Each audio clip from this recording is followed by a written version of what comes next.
بسم الله الرحمن الرحيم. يسعدنا هذا اليوم أن نلتقيكم في منتدى الرواية السودانية بوابتكم نحو الأدب الرفيع. مرحبا بكم يا أصدقائي. المنتدى هذا اليوم يحتفل بوصوله 40 ندوة مضيناها معا ومشيناها منذ الندوة الأولى إلى أن وصلنا إلى هذه المرحلة، الندوة رقم 40، التي تناقش فيها هذه المرة رواية جدارية العاج للكاتبة فدوى سعد بصحبة كبار المتحدثين والنقاد. في البدء أشكر جميع الحضور الذين استقطعوا من زمنهم وقتا لحضور هذه الأمسية الثقافية الغناء، وخصوا بالشكر المجموعة الإقليمية الدولية متمثلة في شخصية السيد أسامة إدريس على رعايته لنا عبر منصة الزوم ومنصة الفيسبوك، فله كل الشكر. أعزائي، لكن دعنا ننتقل إلى الأستاذ عفيف. أستاذ عفيف، أرجع فتح المايك. أستاذ عفيف من لبنان الشقيق، وهو ناشط ثقافي قارئ نهم كما قال عن نفسه، وله كتاب شذرة وتأملات الحب في زمن العولمة، كما نشر له الأدبية والإلكترونية. أستاذ عفيف، أرجع فتح المايك. مساء الخير، يعطيكم العافية. الأنوار. تحياتي للجميع وأستاذ فدوى لحضرتنا. بداية، رواية جدارية العاج للكاتبة فدوى سعد هي عبارة عن حكايتين في رواية واحدة. حكاية عائلة خلف الله السدابي بتفرعاتها، وحكاية الأصدقاء الثلاثة الهادي، مجدي، المعز، وبعض أفراد عائلاتهم. استطاعت الكاتبة وبحرفية الربط بين الحكايتين، خاصة مع اقتراب فصول الرواية من خط النيل. الرواية كتبت بأسلوب سردي، كما اعتمدت في بعض المفاصل أسلوب الرسائل، وأيضا على تقنية الاسترجاع أو الفلاش باك في بعض المشاهد. اللافت في الرواية تعدد الرواة، بحيث أفردت الكاتبة المساحة الكافية والمطلوبة لكل شخصياتها للبوح بمكنوناتها. التعدد في الرواة أعطى الرواية نكهة مميزة أبعدتها عن الوقوع في الملل الذي يحدثه السرد الأحدي على لسان راوي واحد. لكن هذا لا يمنع من تسجيل ملاحظة، وهي التكرار لبعض المشاهد. مثلا مشهد بداية التعارف منير والطل تكرر حرفيا على لسان كل منهما. أيضا بعض المشاهد بين رضوان والواثق وبينه وبين طل التاج. هذا التكرار يشعر القارئ أنه سبق له وقرأ هذه المعلومة فيما سبق من الصفحات. بالعودة لمضمون الرواية، تعالج مسألة العلاقات الإنسانية والمجتمعية بكل تشعباتها دون الغوص في تفاصيل. ابتدأت بمسألة اليتم، نظرة المجتمع لليتيم وكيفية تعامله مع هذه الحالة. يقول المعز: أشرقت عيني على أب هو خالي الشفيع، لم أكن أعلم أنه ليس أبي. وهنا تضيء الرواية على كيفية التعامل الخاطئ أحيانا مع اليتيم الذي يشعر بنوع من الذل والقهر نتيجة لذلك. تقول المشرفة في المدرسة أمام التلامذة: المعز من جميع المصاريف الدراسية بسبب يتمه. فشعر حينها بالقهر وبقهره قد انحنى، مستذكرا الآية الكريمة: فأما اليتيم فلا تقهر. في موضع آخر تناولت الرواية مسألة التعاضد والتكافل الاجتماعي والعمل التعاوني من خلال ما دعت والدة مجدي والخضر، والعمل على تشكيل فريق عمل تطوعي من سكان الحي لتحسين ظروفه وبيئته. وكذلك ظهر هذا التعاون أيضا من خلال في العمل بين المعز وشريكه في تأسيس المزرعة والتعاون بين الأصدقاء فيما بينهم. في سياق متصل كان للطبيعة وللمحافظة على البيئة نصيبها في هذه الرواية. تجسد حملة التي قادتها والدة مجدي لتشجيع الناس على تدوير النفط واستعمال الأواني والمزروعات، لأن الأرض هي مرجعية الأشياء والطبيعة عشق الاختلاف والتنوع.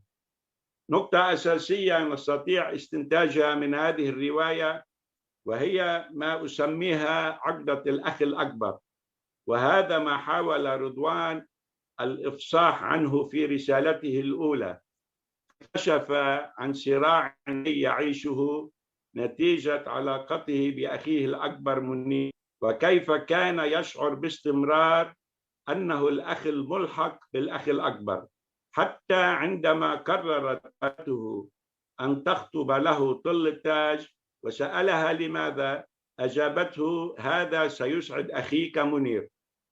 موضوع الثورة والوطن كان حاضراً في هذه الرواية، وإن كان بشكل خجول، من خلال مشاركة الشباب في المظاهرات واعتصامات الميادين، وأيضاً فعل الأهل لهؤلاء الثوار، بحيث أصبحت كل المنازل مساكنهم، وكل أمهاتهم وأخواتهم، وكل النفوس والمال فداء لهم.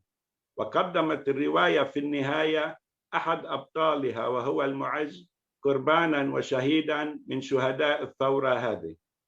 لابد من الإشارة إلى أن برعت في بعض الأماكن بأدق تفاصيلها، سواء من خلال ركات الثوار في درمان والرماش، وأيضا تفاصيل المكان في نيروبي وكينيا، إضافة إلى تزويدنا بمعلومات لا بأس بها عن الطيور والزواحف والأزهار والنباتات. ختاما، لا بد من تسجيل بعض الملاحظات التي لا بد من توضيحها. كما سبقني الدكتور أمير، العلاقة السريعة بين منير وطل كانت غير مقنعة لتولد حالة العشق هذه من أول لقاء ودون سابق معرفة، إضافة إلى التفاوت في التعليمي، وإن كان هذا التفاوت لا يهم في بعض الحالات. 2، لم نعرف السبب لا تصريحا ولا تلميحا لغياب والد منير وتركهم دون أن يسأل عنهم، علما أن كان زوجا مثاليا لا يعيبه شيئا حسب وصف منير له. 3، برأيي استلام المعز لرسالة رضوان الأولى نيابة عن طل غير وفتحه للرسالة هو غير أخلاقي، يعني كان فينا نلاقي حبكي غير. طل في حبها لرضوان يبدو أنه حالة مرضية أكثر من كونها حالة حب حقيقي، وإن كان هذا لا يمنع من وجود حالات زواج مشابهة في المجتمع، ولكن بظروف مختلفة. بالنهاية الرواية جيدة وتستحق القراءة، ونتمنى للأستاذ فدوى تقدم، وشكرا لكم. شكرا أستاذي الكريم، مداخلات قيمة وأسئلة واضحة، فتستعد أستاذة فدوى فيما بعد للإجابة عليها. أساتذتي بالانتظار. أرجى فتح المايك، أرجى طرح سؤال محدد، أرجى فتح المايك ولطرح السؤال.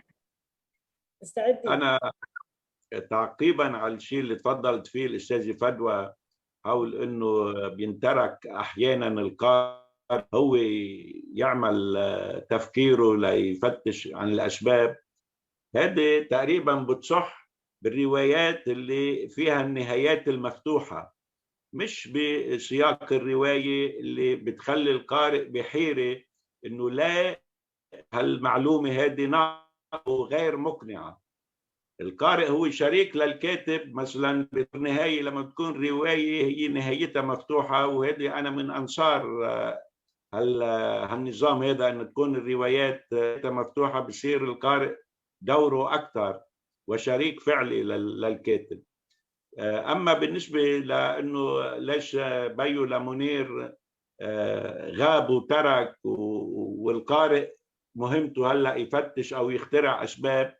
مش في اسباب او يعني مسببات يرد عليها القارئ. قدمت لنا اياه امه او زوجته، قدمت لنا اياه انه رجل مثالي عاشت معه 5 سنوات بدون اي مشاكل، بدون اي شائبه. فاذا خروجه من حياتهم فتره 25 سنه غير مبرر وغير مقنع. حتى لو انه قدمت الكاتبه تلميحات انه سحر، ما بدي انه يعني منسوق لهيك اسباب، يعني انه ممكن يكون معمل له عمليه مش ظابطه. فلا، كان في تغييب.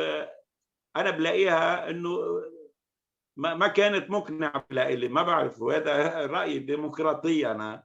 أظن هذه صوتك النقطه. أستاذ عفيف. يلا ممكن أستاذ عفيف خليك معي. طيب إيه تفضل. نعم. يا ب... يا في أن من الحاجات اللي وأنا بكتب في إجراءات العاج، يعني ما أكذب، فأنا كنت مستمتعة جدا وأنا بكتب. يعني في لحظة الفرح كنت بفرح معهم، مع فحتى كثير يعني الحزن بحزن. فلما وصلت المرحلة بتاعت في إنه تفنيد أسباب غياب غياب السدابي عن أبنائه، زي ما قال هو احتمال في التغنية غير يعني ما متبع إنه يكون في غموض يكملوا القارئ أو كده، لأنه الرواية هي قد تكون رواية مغلقة أو مفتوحة كما يعني نبهني أستاذ عفيف. يلا في الحتة يعني أنا تناولتها بأنه كل شخص يجد تحليل له، حتى لو كان هو غاضب من الكاتب انه ما وضح له او كده. فالامر يعني غياب السدابي برغم انه شخص مهذب او شخص يعني جيد، وانه غاب من غير اسباب، فدي من الحاجات اللي بتحصل كثير جدا في مجتمعاتنا. أستاذ فالغياب الغير مبرر، يعني الغير مبرر، فهنا اي حد ومحبته للاشخاص بيخلق او بيصنع او بيضع في خياله يعني الأسباب اللي بتكون مريحة له نفسيا ومقدار حبه للشخص الآخر. فهنا أستاذ السداد ما كان مكروه، معلش، ما كان مكروه بالنسبة للغراء، وفي نفس الوقت عايزين يعرفوا الأسباب اللي يكملوا شخصية السداد المثالية. فشخصية السداد ممكن أي حد بعد يكملها إنه يجي له